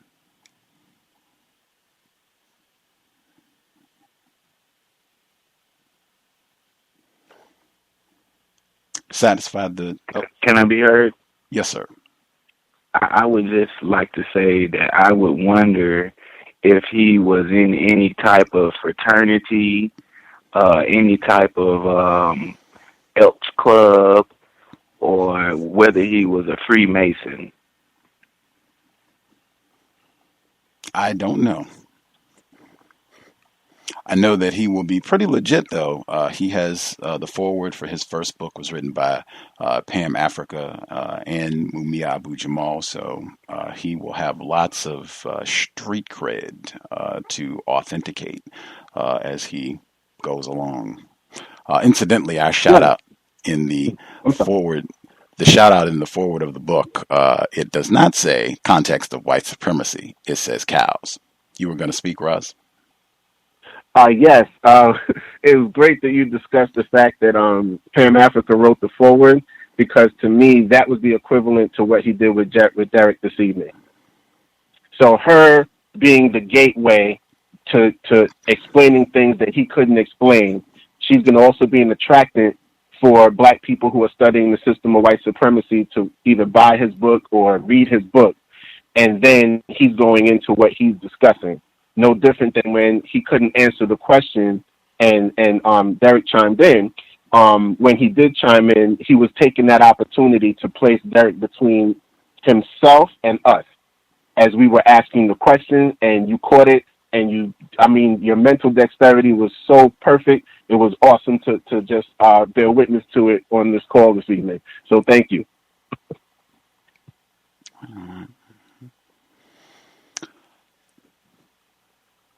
If folks are satisfied, I did want to make sure I got in the clip, because we were just talking about this yesterday. My BFF, Amy Goodman, another quote-unquote leftist, well-meaning white person, hosts Democracy Now! They, like 2 weeks, and I had called them out because they had not said anything about the Black Identity Extremists report. They had done nothing on it. These folks will take up all day long. If someone spills, a drop of oil and it falls on a sea lion, they will spend the whole program talking about that. And oh my goodness, and the environmental injustice. And I'm not saying that that's not an issue, but I mean, my gosh, like there are war being waged against black people and you have nothing to say. I think, in fact, they had a 60-second segment where they did acknowledge that this happened, and then they moved on. I mean, they will spend big time. I've seen them spend 40 minutes, an entire hour on, things that they deem to be important. Finally, they did spend a significant amount of time on the Black Identity Extremists report. They invited a black female journalist, activist on the program to discuss the matter. I played a segment of that at the beginning of the program. As they continued, somehow the conversation switched to Russia. Started out with Black Identity Extremists, then it migrates to Russia. This is where they pick up in the dialogue with Malkia Cyril. Hope I'm pronouncing her name correctly. But they're picking up in the dialogue where now they've switched to Russia's meddling. We were just talking about this yesterday on the compensatory call-in. We'll play the segment really quick. It's only like 2 minutes, and then we'll be right back to share a thought or two. Context of White Supremacy, my BFF, Amy Goodman, from a few weeks ago on Democracy Now! I wanted to ask you about another issue, about these allegations a Russian company spent more than $100,000 buying thousands of ads that sought to politicize the U.S. electorate ahead of the 2016 presidential election. Some of the allegations relate to Russian Facebook ads, specifically referencing Black Lives Matter, targeting audiences in Baltimore and Ferguson, Missouri. Meanwhile, Google also says, quote, suspected Russian agents, unquote, paid for tens of thousands of dollars worth of political advertisements last year, also aimed at swaying the 2016 presidential election. Your thoughts? First of all, we have to be really clear. This is not simply about what Russia has done. This is about how Russia and the right wing of the United States has collaborated to undermine democracy. So I want to be very clear. When we talk about, Russia buying these ads or using these Facebook pages, so on and so forth, what we're really talking about is a collusion, a collaboration between a global right wing. That's really important. We need to be really clear about that, number one. Number two, whether the ads or the Facebook pages, seem to be pro or anti Black Lives Matter, the fact is that these pages and these ads were anti-black. That's what's clear. They were using anti-black tropes of black militancy to sway an election and undermine democracy. This is not new. The CIA has done this for decades. This is a tactic that has been used by the United States internationally for decades. We should not be surprised that it is being used now. And we need to think very carefully about what is going to happen over the next several years to undermine the next presidential election. And we need to get ready. I wanted to ask you about a CNN report, a social media campaign calling itself Blacktivist and linked to the Russian government used both Facebook and Twitter in an apparent attempt to amplify racial tensions during the election. Again, they attribute it to two sources with knowledge of the matter talking to CNN. The Twitter account has been handed over to Congress. The Facebook account is expected to be handed over in the coming days, was the report. Your response to Blacktivist, have you looked into this? You know, I've heard about it. I've actually seen the page in the past.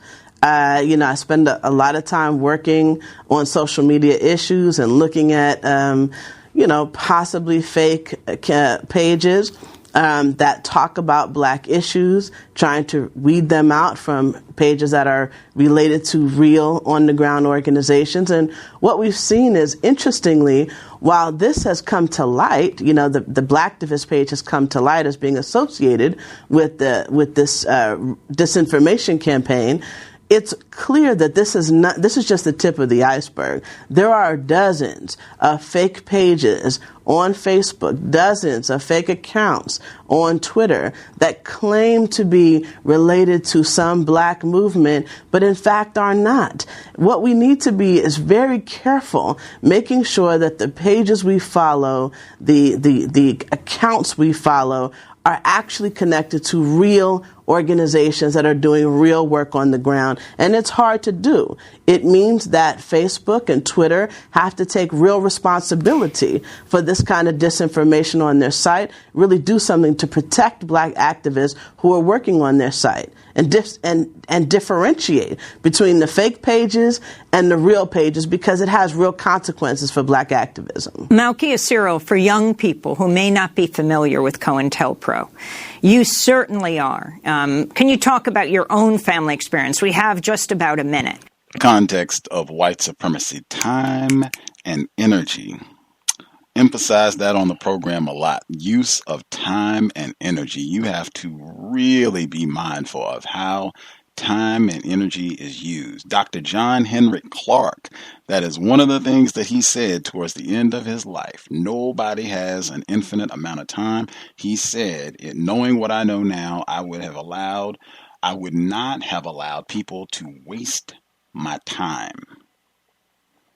War is being waged against black people. We cannot allow our time to be wasted. And I submit that is a major part of how the war of white supremacy is being waged, wasting non-white people's time and energy. Now, my BFF, Amy Goodman, in that segment where you have a limited amount of time, they invested about a good 3 minutes, about a good 4 minutes on this conspiracy about Russian meddling to sow racial discord during the 2016 election. This is one time that I'm very happy that I was muted while the sound clip was laughing. I was cackling.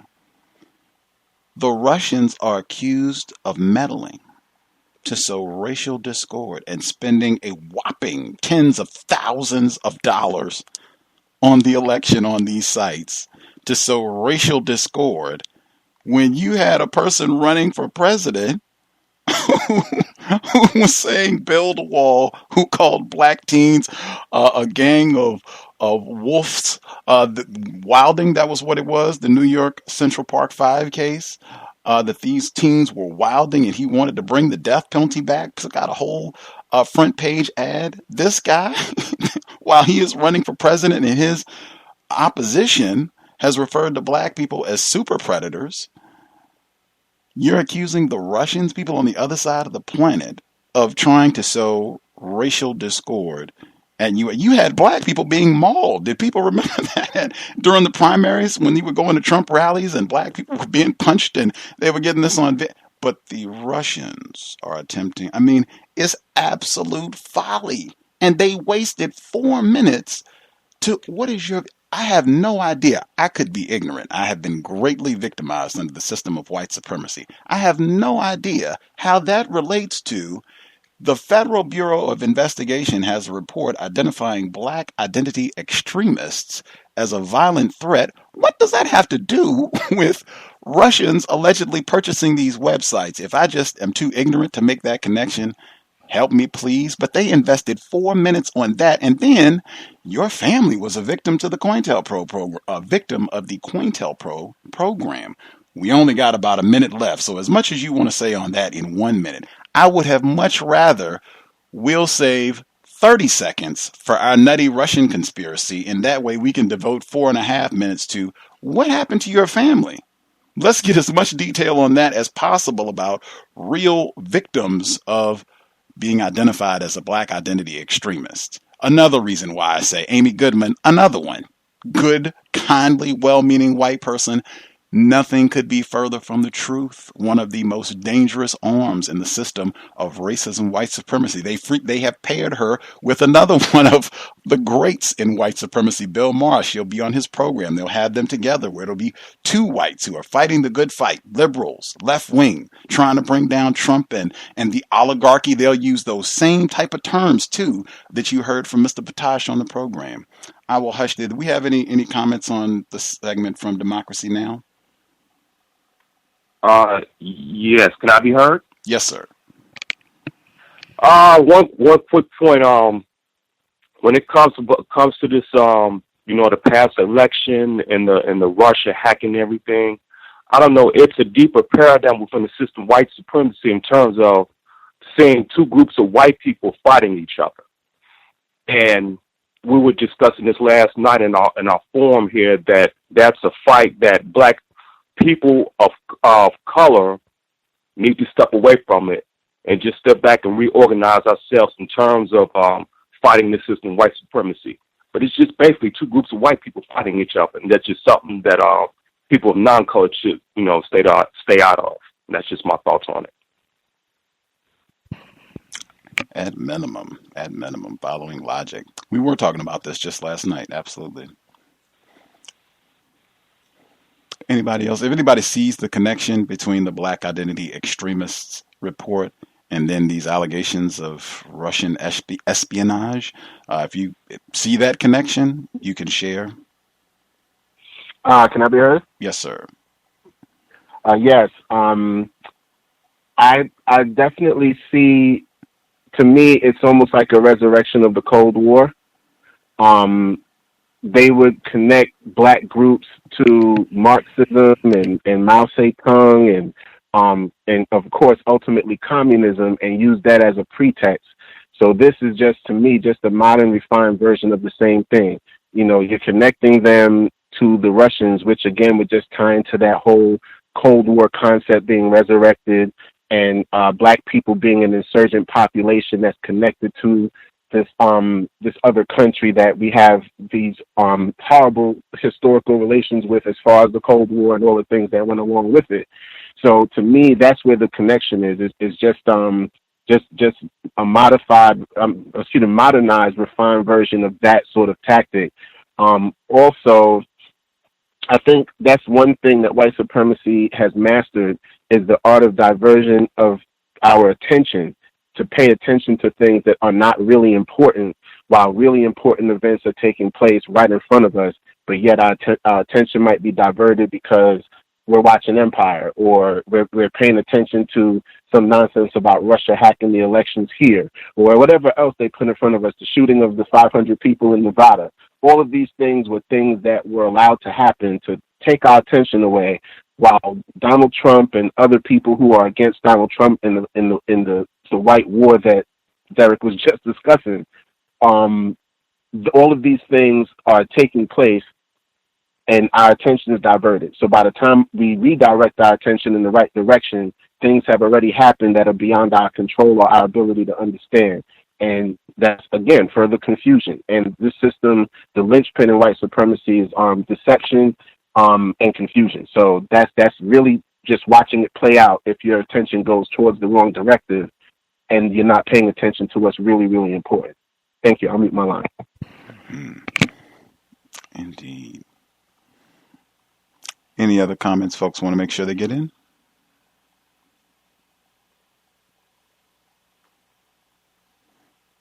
Give one more chance.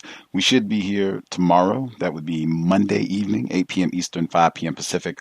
Robin Maynard, she should be on the program. Black female, should be joining us live from Canada to discuss her new book, Policing Black Lives, explores the history of white terrorism north of the border in Canada. I should have her on the broadcast tomorrow evening. That was a reschedule from this past week.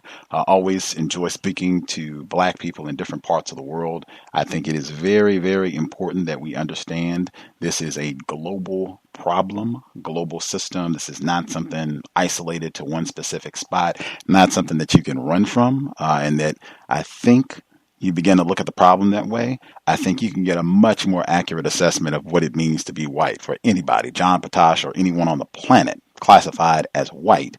When you see, oh, wow, the people classified as white, regardless of where they happen to be geographically, they are doing a lot of the same terroristic things to Black people wherever they happen to be. What does that mean about that racial classification? At any rate, tomorrow, 8 p.m. Eastern, 5 p.m. Pacific. Book club, we are finishing Neil Postman's Crazy Talk, Stupid Talk this Friday, last session, and then our new book will be The Wisdom of Psychopaths. Kevin Dutton, that was Dr. Rasayan, previously mentioned.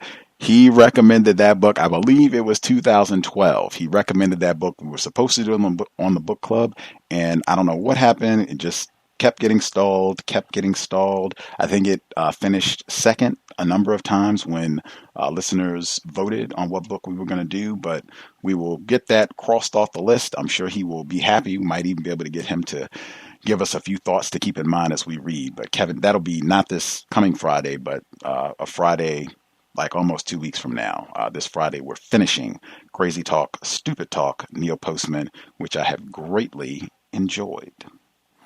With that, if you have questions, gripes, problems, can't find something in the archives, drop an email untiljustice@gmail.com.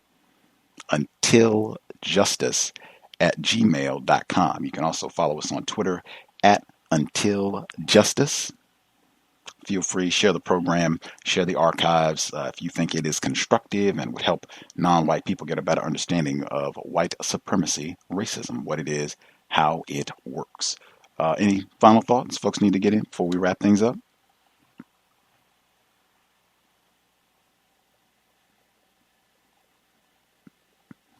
I will assume folks are good.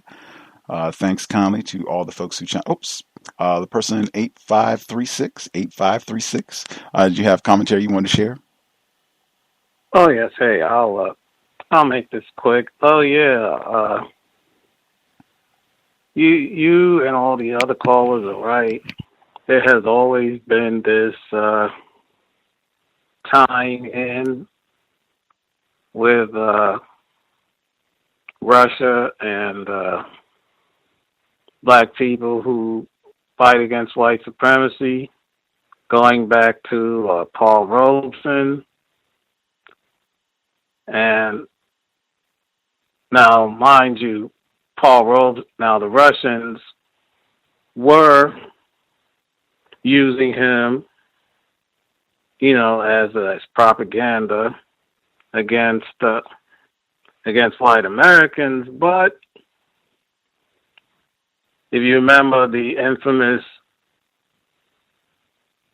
meeting he had for I believe it was Congress, where he talked about how blacks wouldn't fight against Russia. And he was like, oh, how dare he say that? But the truth was, our problems weren't with Russians at the time. They were with white Americans, whether north, south, east, or west. And that's generally the case today. And then there was also this idea that the civil rights movement was communist influence. This said about Martin Luther King, Bayard Rustin, on and on and on. Even during the Obama campaign, if you remember, a socialist was a substitution for the N-word. So this really is not new, and it's also racist because it's like, okay, it's like for some reason black people can't think on themselves. we have to have some sort of outside white influence, which is extremely offensive. And good evening. Appreciate that, M1. Absolutely. We talked about some of those very incidents on the broadcast before, Paul Robeson included. Anybody else have a quick comment they needed to get in, or folks satisfied?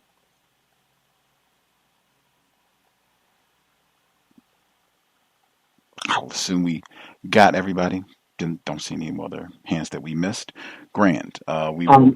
Oh, go ahead. I'm sorry. I just wanted to say it's interesting because I look at the situation, and M1 did a great job of discussing the fact that, this whole association of counter-racist black people and groups with Russia and how far it dates back as far as Paul Robeson. And we know that it almost got him killed when they drugged him with the psychedelics at that party that was discussed a long time ago.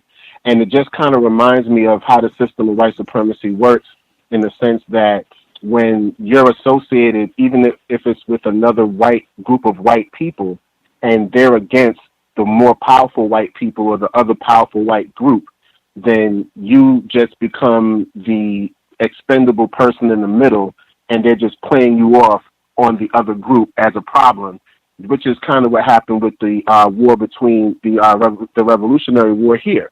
You had blacks fighting for the British side. You had blacks fighting for the American side. And even with the Civil War, you had blacks that were forced to fight for the Confederacy and blacks that were fighting for the North. And again, whatever side you're placed on in regards to your position against another white group, then you're even more expendable than the members of the white group. So it just kind of brought that whole thing out, and I thought it was great that M1 discussed it that way. Thank you. I'll mute my line. Appreciate that, Roz. If you have further commentary, compensatory call-in will be here next Saturday, 9 p.m. Eastern, 6 p.m. Pacific. We'll catch up on what has transpired over the last week. We'll certainly have more information about the alleged shooter, Devin Kelly, for the situation in San Antonio and all else that goes down between now and then. Thanks again for everybody who chimed in. I hope it was a constructive investment of your Sunday evening. Again, I encourage sobriety would be best under conditions of white supremacy. Drugs being used as weapons against us would also be a good reason to advocate sobriety. Racists, there's a long history of them taking advantage of, abusing a lot of non-white people, especially black people, with different poisons, narcotics, even alcohol, cigarettes, you name it. I think it would be in our best interest to preserve our brain computer so that we can think at a high level, produce solutions, new concepts to help eliminate the system of white supremacy and produce justice. I think us being sober would go a long way towards accomplishing that objective efficiently.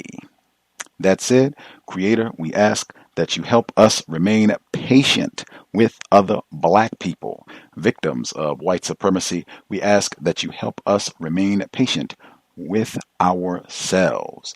Remind us to demonstrate the highest levels of black self-respect at all times, in all places, each and every time we are in contact with another black person. It has been time. Replace white supremacy with justice immediately. Cal signing out. Thanks all for tuning in. Nigga, you so brainwashed. I'm a victim, brother. Problem. You're a victim. Man, I'm a victim of 400 years of conditioning. Shut up. The man has programmed my conditioning. Even my conditioning has been conditioned.